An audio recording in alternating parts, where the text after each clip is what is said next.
If you look at it from the tradition of humanity, it makes sense that it was perceived as from the man comes the woman, because it's like the man is the one that kind of provided for a lot of things. Now, that doesn't make it less equal, and that's even the point of this, even from its ancient wisdom, comes to tell you that it's not that man, because it could have, then why wouldn't they tell the story like that? Why wouldn't they say Adam was created and then God created woman and then subdued the woman to the man, right?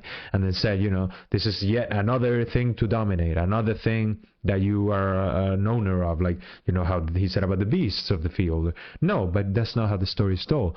To make it equal, and that's, again, a revolutionary idea in ancient world, the idea of, women and men being equal in that sense. And again, even within the people there, and for very long time, we still we're pretty stubborn, like, what power does to you. So men being more powerful in most contexts, they took advantage of that, and they didn't allow the woman to share in that equality. But that is the reality of it, and that's why it's through the Christian tradition and through the Christian doctrines that the woman is freed from that oppression.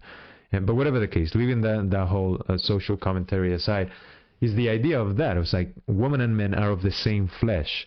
Now, where it originates comes back to the same thing. What does it matter? Like, what does it matter that it was that we come from the primate and then we come to be what we are? And what does it matter if the woman comes to them? And this is all an allegory, because obviously if we look at it from a scientific perspective, it wouldn't, like, what is first, the chicken and the egg? What matters is that the chicken is made, you know what I'm saying? And it comes at that point in which it's like it can be born a man or a woman, and they're both the same. They are of the same nature.